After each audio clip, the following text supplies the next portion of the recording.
ময়মনসিংহের ভালুকায় বসতঘর থেকে 2 সন্তানসহ মায়ের মরদেহ উদ্ধার করা হয়েছে। পুলিশ জানায়, ভালুকা বাজারের খারুয়ারি এলাকা থেকে মরদেহগুলো উদ্ধার করা হয়। নিহতের স্বামী কারখানায় কাজ করেন। নাইট ডিউটি শেষে সকালে বাড়ি ফিরে দেখতে পান তার স্ত্রী ও ছেলে মেয়ে সবাই রক্তাক্ত অবস্থায় পড়ে আছে। পরে খবর পায় প্রতিবেশীরাও। ঘটনার পর থেকে নিহতের দেবর পলাতক রয়েছে বলে জানিয়েছে পুলিশ। বিষয়টি খতিয়ে দেখা হচ্ছে।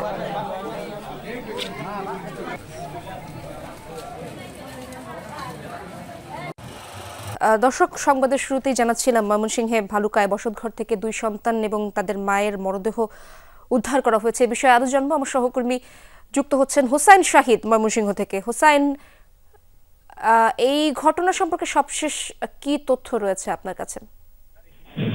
ঘটনাটি জানাজানি হয় সকাল 9টার দিকে। যিনি যে মহিলা এবং 2 শিশু লাশ উদ্ধার হয়েছে, তা সেই মহিলার যিনি স্বামী, তিনি নাইট ডিউটি করছিলেন। তিনি একটি কারখানায় কাজ করেন ভালুকায়।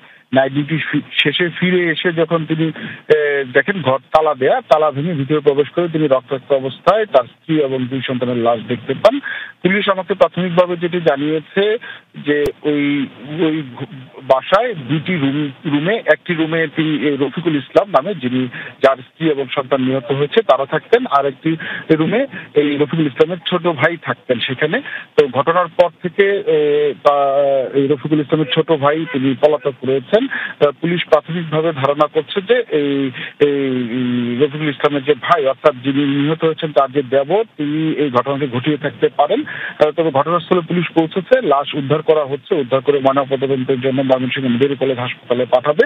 এর মধ্যে প্রাথমিক তদন্ত কাজ চলছে, কিভাবে ঘটনাটা ঘটলো এবং আশপাশে মানুষের সাথে পুলিশ কথা বলছে যে যাকে সন্দেহ করা হচ্ছে যে এই মহিলার দেবর, তিনি কালকে রাতে কখন বাসায় এসেছিলেন বা এসেছিলেন কি না, কি ঘটেছে তদন্ত করে পুলিশ সেটি বের করার চেষ্টা করছে। তবে এই মুহূর্তে পুলিশ ওই বাড়িতেই রয়েছে এবং সেখান থেকে লাশগুলো উদ্ধার করে ময়মনসিংহ মেডিকেল কলেজ হাসপাতালে ময়নাতদন্তের জন্য পাঠাবে বলে জানিয়েছে। তবে এই ঘটনায় নিহতের যে স্বামী রফিকুল ইসলাম, তিনি এখনো কিছু জানাতে পারেননি। তিনি শুধু যা পুলিশকে জানিয়েছেন তিনি বুঝতে পেরেছি। হোসাইন শাহিদ সেখানকার খবর জানাচ্ছিলেন। ধন্যবাদ আপনাকে।